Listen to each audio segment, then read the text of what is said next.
Estás viendo RCI, Radio Canal Identidad.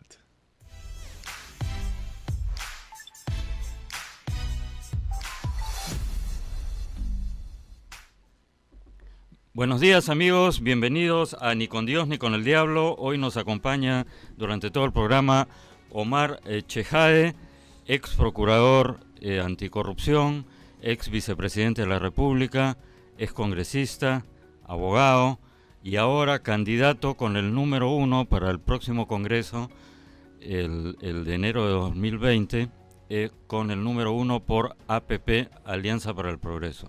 Bienvenido Omar, gracias por estar aquí. Gracias por la invitación, Uri, un honor estar en tu programa y gracias por el cherry también, ¿no? Porque efectivamente candidateamos... Bueno, eres pienso, les cuento amigos, y te cuento Omar, Dale. pienso por lo menos una vez por semana ir entrevistando a candidatos con distintos números, Sí, claro, y de claro. distintas agrupaciones, Sí, ¿no? claro. Pero tú eres el... Sí, voy con el número 1. Estoy debutando contigo en las entrevistas. Gracias, Uri. Sí, efectivamente vamos con el número 1 en la lista de APP, A1. A1. A1, o sea, has agarrado un buen... Buen logo, candidato A1. Esta entrevista se concerta con tiempo, pero justo ha coincidido con una encuesta Dale. que ha publicado Datum, ¿no es cierto? Que ha salido publicada hoy en Perú 21, y según esta encuesta, y quería tu opinión para empezar, Omar, conversar sobre eso, el 77% votaría por candidatos que no han sido congresistas. Congresistas disueltos, me parece. Claro, no está claro si congresistas disueltos o no han sido congresistas nunca. Me parece que la encuesta intención es que los le... disueltos, ¿no es cierto? La encuesta que yo por lo menos leí en la carátula de Perú 21 era que por castigo no se votaría el 77% por candidatos que hayan estado en el último congreso, o sea, por los congresistas disueltos, a raíz de que el Jurado Nacional de Elecciones felizmente aclaró que los que han sido disueltos pueden candidatear por este año y medio que quedaría de claro, gestión. Porque se consideran elecciones complementarias, ¿no es cierto? Y porque lo que se votó en el 9 de diciembre del año pasado, en el referéndum, es la no reelección de un congresista para un nuevo periodo congresal. Entonces el periodo congresal no ha terminado. El nuevo periodo congresal se considera a partir del año 21. Quiere decir que los disueltos no pueden postular en el 2021, en el 2021 pero sí en el 2020. Pero sí en el 2020. Lo que no se ha aclarado, mi querido Uri, es si los congresistas que salgan electos ahora en el 2020 podrán o no postular el 21. Hay varias barajas que no han sido aclaradas. Recién se ha aclarado la primera. Es decir, los disueltos pueden postular el 20, pero no pueden postular por los 5 años del 21 al 26. Esto está claro. Lo que no ha sido aclarado si es que los electos el 20 pueden postular o no para el 21. No es mi intención postular el 21, te lo digo honestamente. Si me preguntaras por qué postulo, porque es una digamos, condición, una situación irrepetible en el país de ingobernabilidad, de inestabilidad política, y creo que estos 4 años y 5 meses que durará apenas este Congreso será fundamental, así sea transitorio. Vamos a hablar de eso, Correcto. Omar, pero quería ir Correcto. comentando un poquito más otros detalles de la encuesta. Primero la parte, digamos, la parte del chismecito político que le encanta a la gente. Después ya vamos a los temas de fondo. En la parte final de la encuesta ya habla de intención de voto presidencial y bueno, falta todavía mucha agua para que corra debajo del puente, pero el ex presidente del Consejo de Ministros, Salvador Solar, sigue en primer lugar con 18%, aunque ha bajado 3 puntos en relación a la encuesta anterior de Datum. Lo sigue Julio Guzmán, el moradito, el alcalde de La Victoria, George Forsyth, con 9%, Guzmán y Forsyth 9%, intención de voto. Keiko Fujimori, 6% en la cuarta ubicación, y Verónica Mendoza con 4%. Es decir, Keiko tiene 6, y luego vamos a hablar de lo que dice la misma encuesta respecto a los partidos políticos, cómo llegarían a este Congreso al 2020. Pero un poco hablando de las presidenciales. un poco temprano, ¿no? Pero evidentemente del solar va a ser una carta. Lo extraño, Keiko dura de matar, ¿no? A pesar de todo. Es verdad. Bueno, en el caso de Keiko, evidentemente tiene, pues, más allá de la prisión preventiva que sufre y que seguramente durará hasta el 1 de mayo del próximo año, salvo que el habeas corpus diga lo contrario, tiene pues un núcleo duro, un núcleo casi religioso, creado por el padre, por Alberto Fujimori. O sea, ella recibe el apellido. O sea, el gran activo que tiene ella es el apellido. El problema es que no lo ha sabido llevar correctamente para una campaña, porque probablemente si hubiese sido una candidata con más carisma, con más inteligencia y no hubiera cometido las torpezas que hizo en los últimos años, sobre todo, no estaría ni presa y de repente hubiera sido presidenta de la República en estos últimos años. No lo fue por sus propios errores. Y en el caso de Salvador del Solar, es una figura nueva, es un actor, es un abogado también, ha participado como ministro de Cultura, ha participado como premier, pero es muy prematuro, Uri, todavía hablar de candidaturas a la presidencia, ¿no? Pueden haber otros outsiders que puedan, digamos, llegar muy bien a la candidatura al 2021 con opciones reales. O insiders, ¿no? Acuña, me imagino. O un insider, de repente, Acuña es probable que seguramente postule, no lo ha comentado, pero es una gran posibilidad. Él es un empresario exitoso en el tema de educación. Y la educación, mi querido Uri, es uno de los principales problemas que tiene el país. Sin duda, yo diría que es el principal problema cuando inauguré esta aventura periodística. Mi primer invitado no fue un político ni un analista, con todo el respeto que me merecen todos, sino Idel Wexler, ex viceministro de Educación y un experto y ministro de Educación y experto en temas educativos, porque efectivamente creo que tenemos tiempo suficiente como para hablar de eso, pero para terminar con la parte un poco superficial, y efectivamente que no solo la campaña, ¿no? Yo he dicho muchas veces aquí en el programa, y me imagino que coincidimos en eso, que no supo dar vuelta a la página, siguió mascando el resentimiento de la derrota, y con 73 congresistas yo creo que lo imperdonable es que no haya hecho las reformas de segundo piso y de fondo que el Perú necesitaba, teniendo 73 congresistas para hacerlo. Y eso me lleva, voy a mencionar un poco cifras de partido, luego quería ir ya empezar para hablar un poco de temas de fondo, un poco el fondo de cómo percibes tú a APP como partido, como corriente. Te voy a dar mi opinión. Dale, por favor. Pero según esta encuesta, para el próximo congreso, este inminente congreso de enero, el 15% considera que Acción Popular no debería faltar, es decir, Acción Popular encabezaría. Le seguiría Fuerza Popular, 5%, el Partido Morado y APP, 4%. El otro dato importante es que la mayoría de encuestados apostaría por candidatos al Congreso de Centro, ¿no es cierto? 34%. Le sigue la preferencia, dice la encuesta, por un candidato conservador de derecha, 18%, y por un conservador de izquierda. Eso es un poco raro, conservador de izquierda. No es liberal de izquierda, sino conservador de izquierda. Conservador de izquierda, 10%. Ajá. O sea, centro 34%, derecha 18%, y conservador de izquierda, no sé qué puede significar, un ortodoxo marxista, o sea, porque con lo cual el caviar sería el de derecha. Sí, bueno, pero en fin. Pero bueno, entonces, esto me lleva a preguntarte, primero, mi percepción de APP, lo veo como como una derecha popular. Lo veo como un fujimorismo 2.0 sin todo el pasivo que arrastra el fujimorismo. Es decir, no sé, se me ocurre etiquetarlo.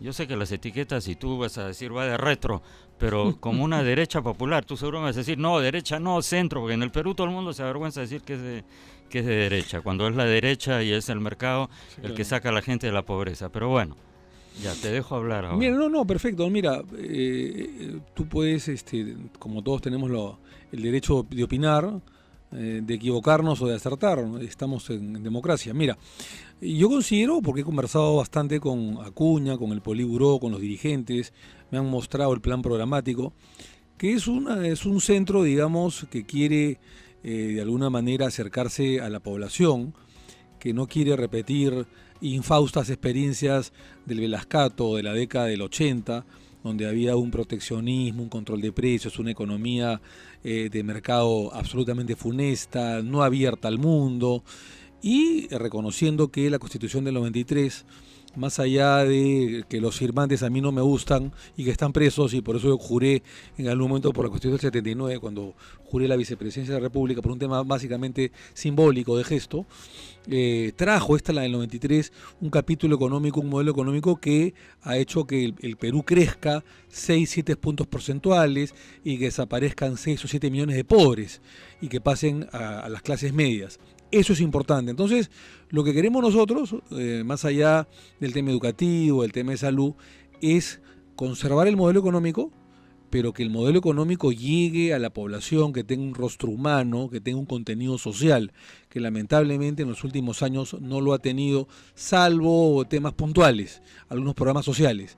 Pero lamentablemente este programa económico, que si bien es positivo, que si bien hay que conservarlo, que hay que seguir firmando tratados de libre comercio, los capitales son importantes, abrir al mundo las inversiones para que hayan más trabajo y sigamos creciendo, queremos que esta economía tenga un rostro humano y que además pasemos de una etapa de una economía primaria exportadora, como es la peruana, fundamentalmente la principal actividad económica, casi el 50% es la minería, y dependemos de los precios de los metales de manera internacional, pasemos a una segunda etapa de industrialización. Creo que eso no es una utopía, y creo que el señor Acuña apuesta justamente por una economía social, libre de mercado, que está en esta constitución política, pero que tenga rostro humano y que llegue fundamentalmente al pueblo.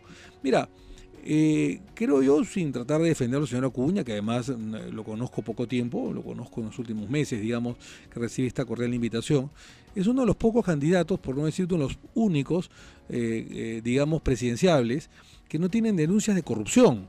Podrá tener, como muchos alcaldes, denuncias de abuso de autoridad que se han ido archivando, por ahí tuvo denuncias que también se archivaron en el tema del plagio, supuesto plagio de un libro, en fin, incluso quien lo denunció después se desistió de su demanda, diciendo de que había tenido él una falsa interpretación, pidió disculpas, luego la Universidad de Madrid de Complutense reconoció que era una obra del señor Acuña. Pero más allá de ese tipo de cosas, nunca ha tenido problemas de enriquecimiento ilícito, de corrupción, de peculado, de malversación de fondos, cosa que la mayoría de candidatos o lo ha tenido o lo sigue teniendo hasta el día de hoy. Entonces, es un empresario de éxito, no necesita, meter la mano al erario fiscal, enriquecerse, porque él ha hecho de manera privada y de manera legal su propia fortuna.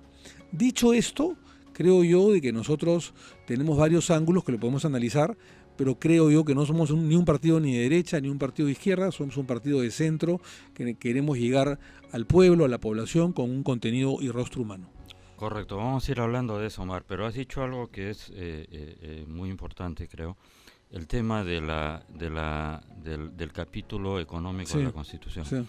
Entonces, APP se define como un partido de centro, pro mercado, pro inversión privada. Totalmente. Pero con rostro humano. Correcto, vamos a hablar de ese ángulo. Lo que significa que la bancada que tenga APP en este Congreso va a luchar o va a bregar para que se mantenga este capítulo económico y no sea cambiado, porque el temor que tienen muchos analistas es que la izquierda en sus diversas variantes postule por separado, ¿no es cierto?, un candidato por aquí, otro candidato, o sea, agrupaciones, luego llegan y hacen un bloque entre la izquierda y siempre no falta algún social confuso. Te digo, yo tengo muy serias reservas sobre el Partido Morado, por ejemplo. O sea, me parece que no, ideológicamente es una mazamorra, además morado, mazamorra. Entonces el temor es que tengan mayoría como para en 2 legislaturas ordinarias, sin necesidad siquiera de una constituyente, modificar el capítulo económico de la Constitución, que el Perú está dentro de una onda, si nos da el tiempo vamos a hablar, en Chile ya están pidiendo, y justamente con el mismo argumento que la izquierda aquí, ¿no? La Constitución del dictador Fujimori, la Constitución del dictador Pinochet, hay que hacer un referendo, hay que cambiar la Constitución. APP va a luchar para que se mantenga el capítulo económico de la Constitución. Sí, sin duda alguna, y esa fue una de las causas de mi retorno por breve tiempo, porque digamos estaremos, si tenemos la suerte y la generosidad de Dios y del pueblo de ser elegidos, estaremos por 1 año y 4 años y 5 meses nada más. Pero como decía ya que el Destripador, vamos por partes porque has tocado varias cosas importantes, Uri, y gracias por la pregunta. Mira, en primer lugar se ha hablado del Partido Morado. Hay una gran diferencia entre APP y lo que ha hecho el señor Acuña, que tiene más de 110.000 estudiantes, es la universidad que más estudiantes tiene en el Perú, 110.000 estudiantes. Ha dado 11.000 puestos de trabajo. 11.000 puestos de trabajo a nivel nacional es lo que da el señor Acuña. El Partido Morado, que yo sepa, no solamente no ha dado ningún puesto de trabajo, sino que quien representa al Partido Morado creo que ni siquiera tiene trabajo, ¿no es cierto? Porque él se ha definido que su señora es la que mantiene o lo mantiene al representante, al líder del Partido Morado. Entonces hay una gran diferencia. Mientras uno da 11.000 puestos de trabajo, el líder del Partido Morado ni siquiera tiene trabajo. Entonces eso es una gran diferencia. En segundo lugar, si tú me preguntaras cuál ha sido la razón central de mi presencia otra vez en política, de mi retorno, yo pensaba retornar en política, por supuesto, porque quien ha estado en las grandes ligas nunca se queda afuera, quien siempre quiere participar. Pero lo he adelantado por ahí unos años antes, porque yo estaba cómodo, digamos, en mi oficina de abogados, porque escuché a la izquierda y a la extrema izquierda decir de que quieren imponer una asamblea constituyente y que además en esta asamblea constituyente quieren retornar al pasado, al Velascato, en el tema económico, al proteccionismo, Alan García número 1, en el gobierno del año 80, que fue espectacularmente terrible, nefasto para el país. 2 millones por ciento de inflación, las colas, la recesión, el terrorismo, etcétera. Y que quieren control de precios y que quieren cambiar todo el capítulo económico que tanto hemos avanzado en los últimos años. Entonces, si eso es lo que quiere la izquierda, nosotros estaremos, si somos electos, con la gracia de Dios, estaremos en la fila número 1, dando la batalla para que esto no suceda, ¿no es cierto? Porque no podemos involucionar a épocas pasadas, épocas nefastas, que han dado miseria al país y que han otorgado a los pobres que sean más pobres, porque lo que otorgó el capítulo económico del 79, lamentablemente, es una pobreza extrema, más allá del terrorismo, más allá de la corrupción, en el que no podíamos avanzar, donde había control de precios, donde había proteccionismo, donde había una serie de condiciones que no estaban aptas y que íbamos en contra de la historia, en una historia que ya en el mundo se estaba globalizando, y eso no lo vamos a permitir. Sin duda alguna, este capítulo económico tampoco está escrito sobre piedra. Claro. Es decir, pueden haber mejoras, por supuesto que pueden haber mejoras. Por supuesto, porque lo que se quiere es que este capítulo económico tenga rostro humano, que llegue al país, que no solamente sean estadísticas, es decir, que no simplemente veamos 3, 4, 5 puntos porcentuales que aumente nuestro Producto Interno y el crecimiento. Queremos que el crecimiento se convierta en desarrollo, y eso es que el desarrollo es que las clases más populares sientan este crecimiento económico, que tengan una canasta familiar y un poder adquisitivo cada año mejor, que tengan trabajo y que sean más postas médicas, que sean más hospitales, que sean más colegios, porque hay que decirlo también, Uri, lamentablemente en el país la salud, por ejemplo, se ha convertido en un lujo y no un derecho, al igual que en la educación. Tú, si no tienes dinero y estás enfermo, te mueres literalmente en el Perú, porque los sistemas de salud han fracasado. Entonces queremos que este crecimiento económico llegue a los sectores más populares y que llegue al sector salud y al sector educación fundamentalmente. Ese es nuestro propósito, y por supuesto continuar nuestras reformas políticas. Mira tú, quien habla, para ya hablar de reformas, he sido presidente de la Comisión de Constitución y Reglamento del Congreso durante un año, ¿no es cierto?, entre el 2013 y 2014.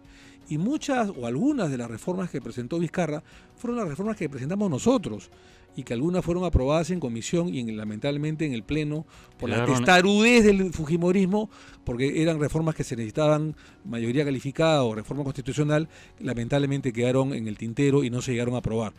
Algunas sí se aprobaron, por ejemplo, la no reelección inmediata de alcaldes y gobernadores regionales, fue lo que se aprobó. Y se mejoró el capítulo de los partidos políticos, pero quedaron muchas reformas en el tintero. Por ejemplo, lo que quiso Vizcarra, que es una bicameralidad moderna, reflexiva, con una mejor calidad de leyes, la propusimos nosotros. La aprobamos en la Comisión de Constitución cuando yo fui presidente y fui autor de ese proyecto de ley. Lamentablemente la testarudez de gran parte del fujimorismo hizo que impidiera que se aprobara en el Pleno. Esa y muchas otras obras, por ejemplo, el tema del transfugismo, el tema del financiamiento en las campañas políticas, que trae menos corrupción y menos dinero negro en las campañas, sancionar el transfugismo, en fin, la ley de partidos políticos, que se avanzó en la comisión, pero en el Pleno no se pudo aprobar. Creo yo que tenemos ese expertise para poder continuar con las reformas políticas que de alguna manera Vizcarra propone, ¿no? Sí, quería, para terminar un poco sobre la visión país de APP, para luego preguntarte sobre qué planes o qué proyectos o qué áreas piensas enfocarte de llegar al Congreso. Entonces, para finalizar con la visión país de APP, es de centro, pro mercado. Cuando dice rostro humano, estuvo aquí en el programa hace un par de semanas Ramiro Prealé, que es el hijo del dirigente histórico del mismo nombre, y Ramiro sostiene, y lo he mencionado varias veces en este programa y quería compartirlo contigo también. Ramiro sostiene que en realidad en el Perú no hay economía de mercado, excepto una pequeña islita de 10%, él la cuantifica en 10%, en un océano, en un mar de 90% de capitalismo de amigotes o mercantilismo, ¿no? Con un montón de barreras de acceso, ¿no? Entonces juntos reflexionamos que, mira, no obstante de ser cierta esa cuantificación, 10%, lo que tú has mencionado, millones de peruanos en 20 años han salido de la pobreza, ¿no es cierto? ¿Qué no podría haber si en el Perú hubiera una verdadera economía de mercado? Es decir, no fuera un 10 o un 20 o un 30%, sino fuera 80 o 100% de economía de mercado. Entonces, digamos que una gran diferencia entre APP y otros partidos que están en una orilla con la izquierda sería que la izquierda sostiene que el modelo ha fracasado y tú sostendrías que no, que lo que se necesita es profundizar más ese modelo para que se expanda más.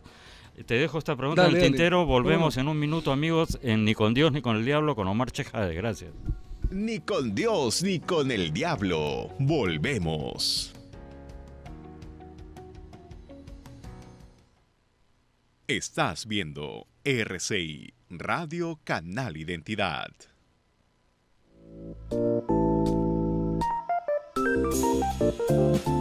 Café Solar de Samaniego. Disfrútalo sin azúcar.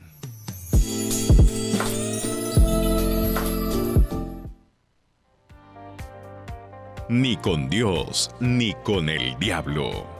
De lunes a viernes a las 10 de la mañana por RCI.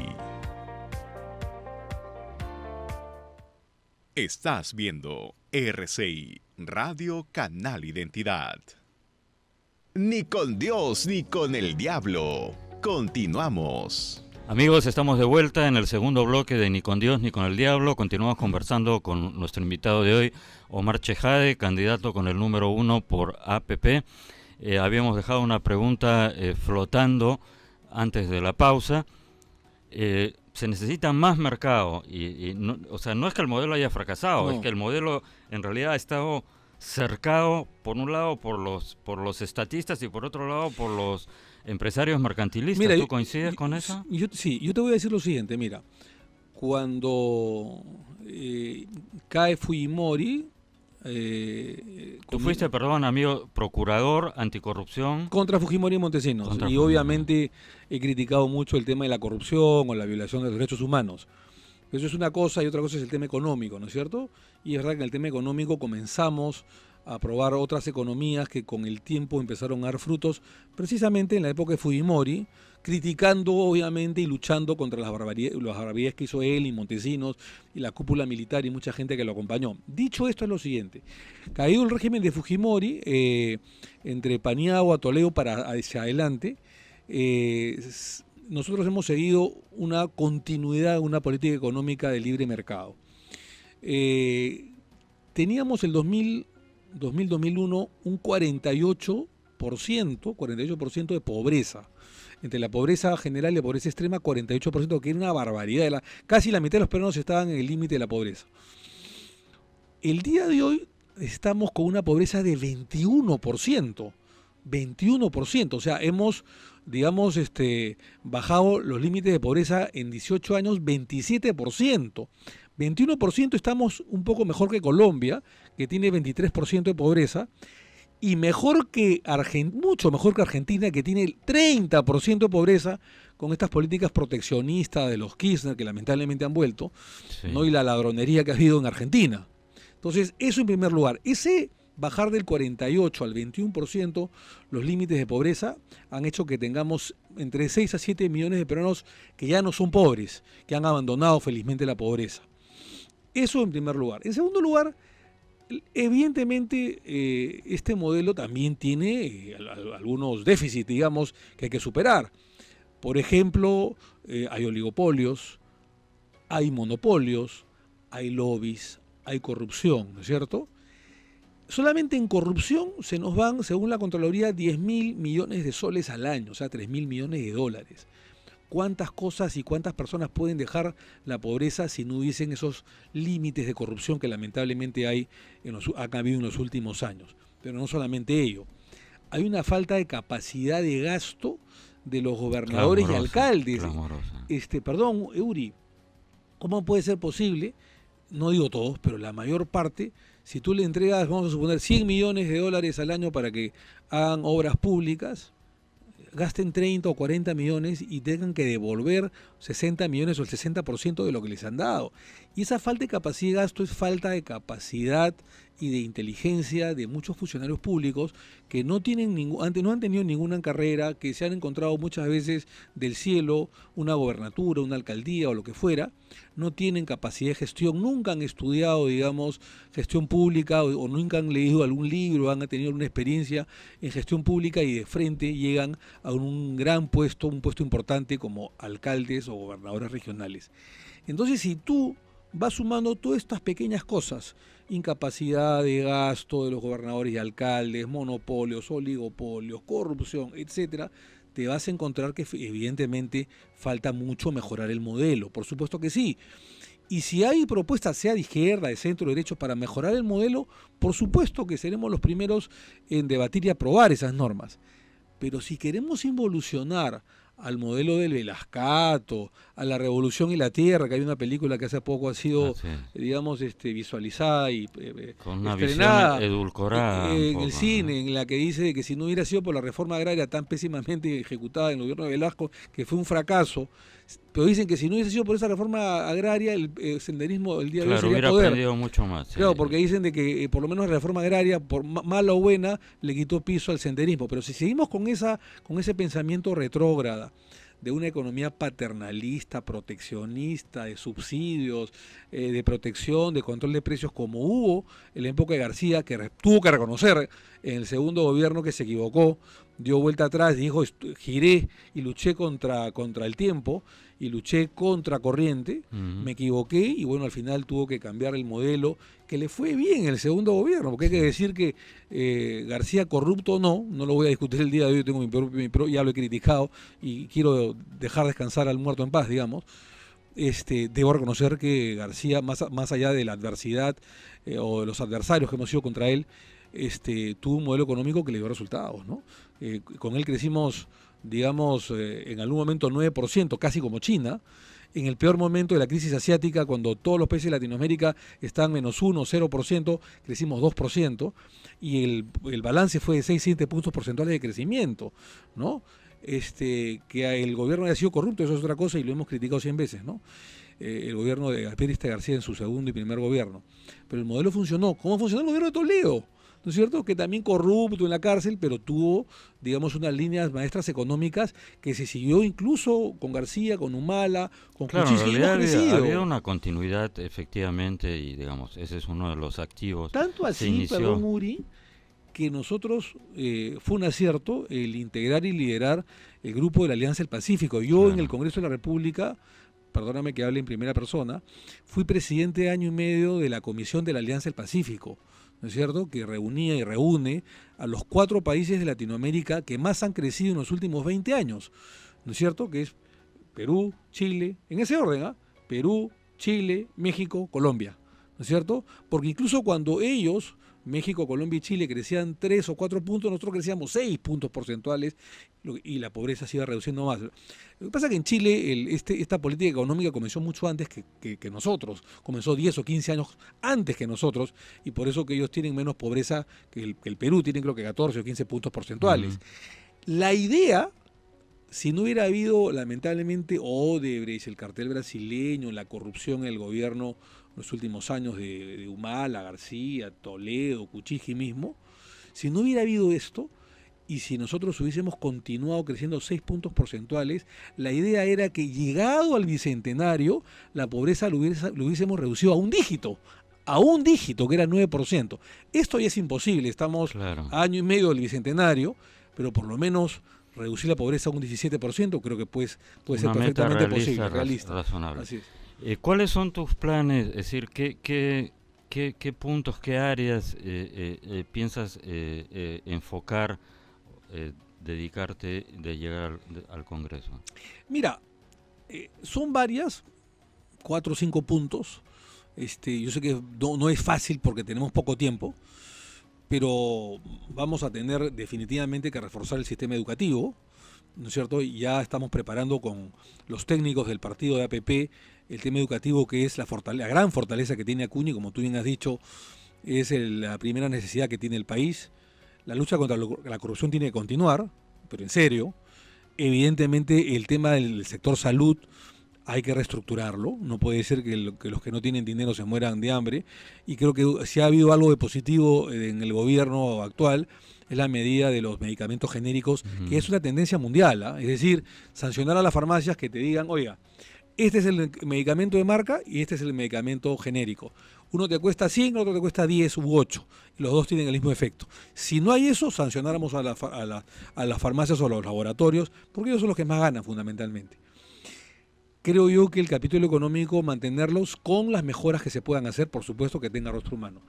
Particularmente me voy a abocar al tema de la reforma política.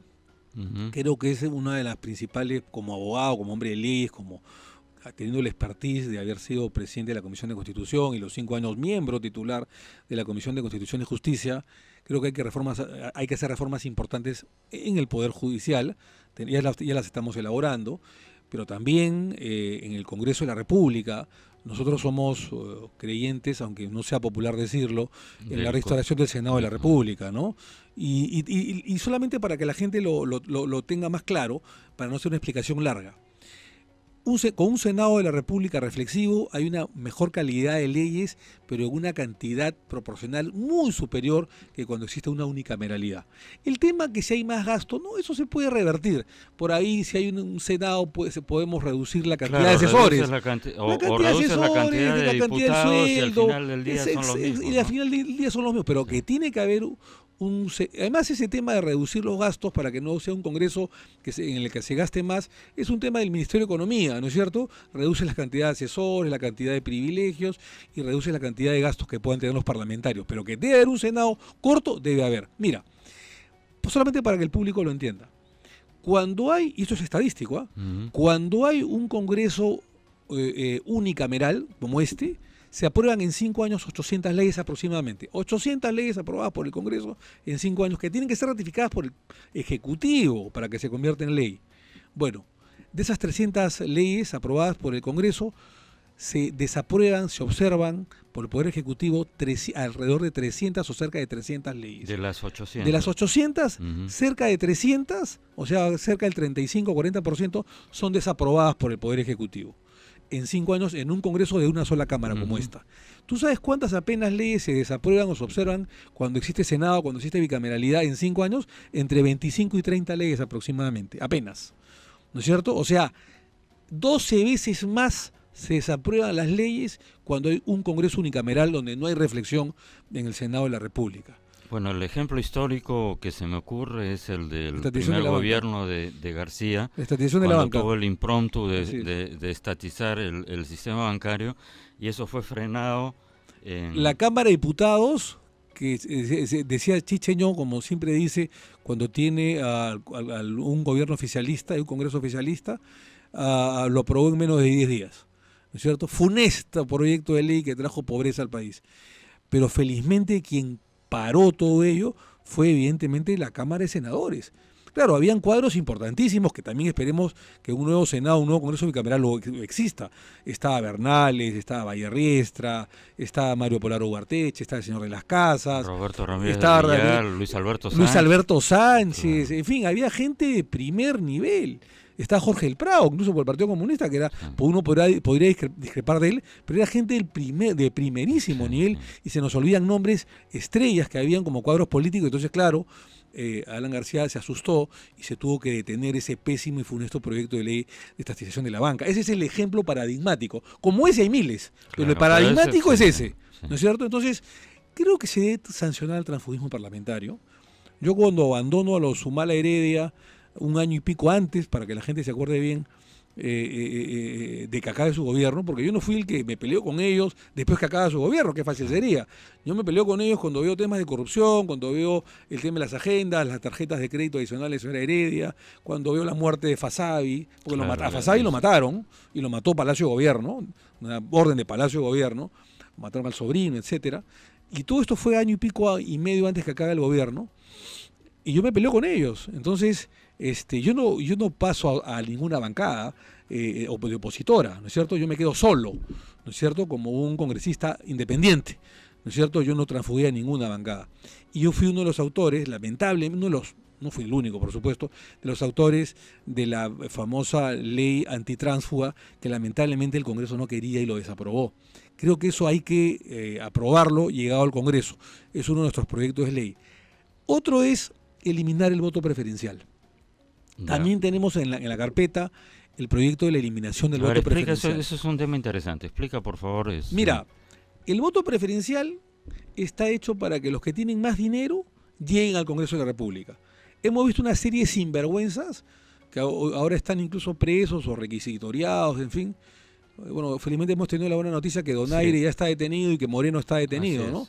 Pero hay muchos otros que llegan o que son sinvergüenzas o que lucran con el Estado o que simplemente no hacen nada y simplemente reciben su sueldo calentando la carpeta o calentando su curul. Bueno, con la eliminación del voto preferencial, lo que se va a hacer es que haya una mejor democracia interna dentro de los partidos, verificado por la OMPE, que hay una democracia en las famosas primarias, que se ponga en los primeros en la lista parlamentaria, voto cerrado, o listas cerradas, a los mejores cuadros en los partidos políticos, que se haga vida partidaria y que efectivamente salgan los mejores, y no que el voto preferencial sirva para que el que tenga más plata o para el que sea conocido por la televisión, porque ha estado en el deporte, haya sido actor, actriz, lo que fuera, simplemente, no quiero denostar esas profesiones que son muy honradas, pero que muchas veces no tienen ninguna experiencia política, estén en el Parlamento. Y eso es lo favorable que te trae la eliminación del voto preferencial. Debemos tentar a regresar a las listas cerradas para que se mejore la calidad del Parlamento. Mamani salió, por ejemplo, por la lista del voto preferencial, ¿no es cierto? No, sí, es una... Por decir uno, ¿no? Se me ocurre, Moisés Mamani. Pero estamos de acuerdo, sí. Otro tema que la población está esperando es la eliminación de la inmunidad parlamentaria. Eso hay que tomarlo con bastante cuidado y pinzas. Yo estoy a favor de eso, sí, pero de manera parcial. Mira, yo fui uno de los que llevé, discúlpame que hable en primera persona, pero tengo que decirlo. Habían dos parlamentarios que llevamos el año 2011 el tema de uno de esos proyectos que era la eliminación de la inmunidad parlamentaria. Javier Discanseco, que en paz descanse, y quien habla. Cuando lo llevamos a bancada, el presidente de la bancada nacionalista, delante de Ollantumala, que ya era presidente, que nos había apoyado en la campaña con esa promesa electoral importante, fundamental, se opuso. Y lo que nos dijeron fue, ya le hemos dado demasiado a la opinión pública, ya le hemos dado demasiada carne a la prensa, no vamos a retroceder, no vamos a eliminar la inmunidad parlamentaria. Yo pienso que sí se debe eliminar la inmunidad parlamentaria, excepto salvo los casos como sucede en los Estados Unidos, de cuando, por ejemplo, un congresista de la República está en la comisión de fiscalización o una comisión ad hoc investigando un tema de corrupción o un tema de alto nivel de importancia contra un alcalde, contra un gobernador, contra un ministro, lo que fuera. Y en esos casos sí, el congresista, solamente hasta que dure la investigación, debería mantener la inmunidad parlamentaria. Te digo por qué. Porque si no la mantiene, ese ministro corrupto o ese director corrupto o alcalde, gobernador corrupto, que se le está haciendo una investigación, le mete una denuncia al congresista que ya no tiene inmunidad y paraliza la investigación contra él. Para esos casos sí debería existir la inmunidad parlamentaria. Para los otros casos no. Entonces habría que parcialmente eliminar la inmunidad parlamentaria. Otro tema importante, por ejemplo, que vamos a presentar es el Distrito Electoral 27. Es decir, que los peruanos en el extranjero, la diáspora en el extranjero... Estamos hablando de 3 millones. 3 millones y medio. En mi época, hace 5 o 6 años, la Cancillería peruana tenía registrado 3 millones de peruanos en el extranjero. Ahora son como 3 millones y medio. Pueda tener una representación entre 2, yo diría que 4 escaños adicionales, que no se elijan como se eligen el día de hoy, que votan por Lima. No, sino que elijan a sus propios representantes que viven en el extranjero y que desde luego saben las peripecias que pasan los peruanos en el extranjero. Claro, y puede proponer leyes concretas basado en su propia experiencia como inmigrante. Me parece una muy buena iniciativa. Y creo yo que, y también lo propusimos en la Comisión de Constitución, lo aprobamos en la Comisión de Constitución cuando lo presidíamos y también lo aprobamos cuando integramos la Comisión de Relaciones Exteriores. Lamentablemente no tuvo eco en el Pleno del Congreso de la República, porque siempre pues hay intereses subalternos, partidarios, ignorancia también, como no, y no se pudo aprobar. La ley de partidos políticos tiene que ser mejorada, ¿no es cierto? El financiamiento de los partidos políticos también. Muchos dicen, oiga, hay dinero sucios en campaña. Sí, pues lo hay, dinero sucio en la campaña no declarados. Y hemos visto los lavados de activos y muchos expresidentes que están presos. Eso sucede porque no se le ha explicado bien a la nación todavía que el Estado tiene que solventar. Ya se aprobó, se dio un paso adelante, el financiamiento pequeño para mantener a los partidos políticos, es decir, comités, cuadros políticos, bases partidarias.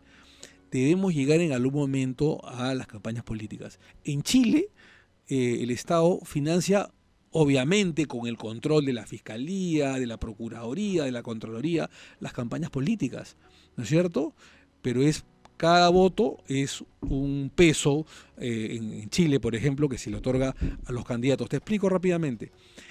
En el año la segunda elección que ganó la señora Bachelet, que creo que fue el año 2014, 2014, ella fue al Banco de la Nación de Chile y pidió un préstamo de $5 millones y se lo dieron.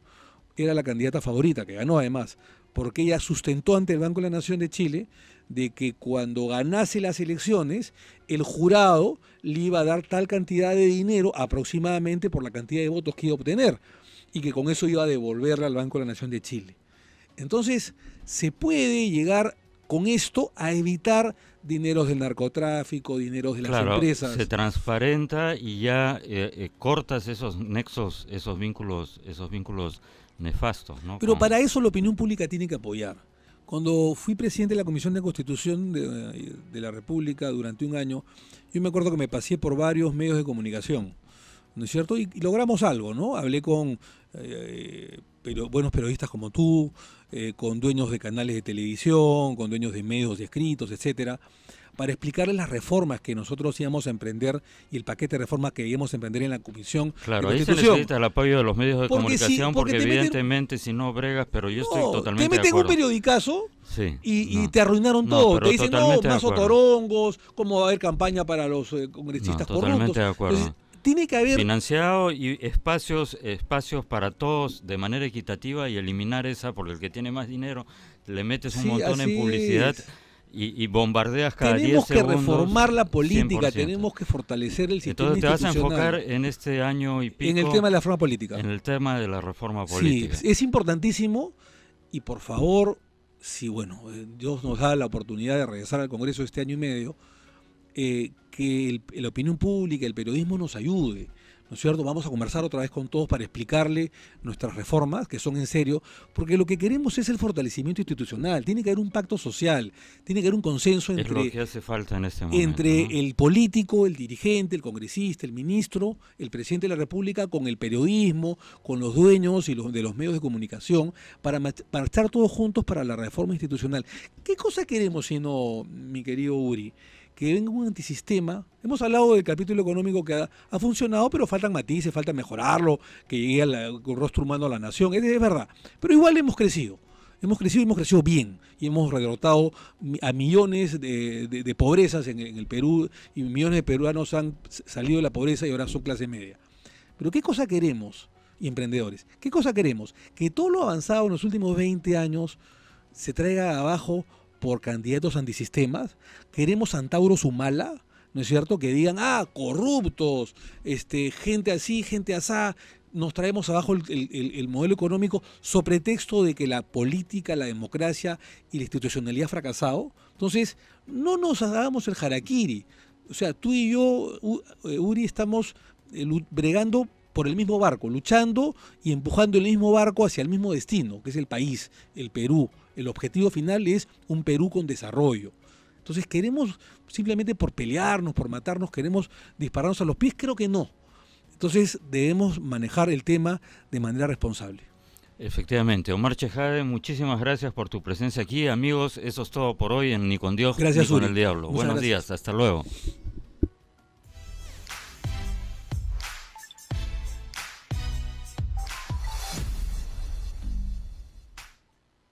Estás viendo RCI, Radio Canal Identidad.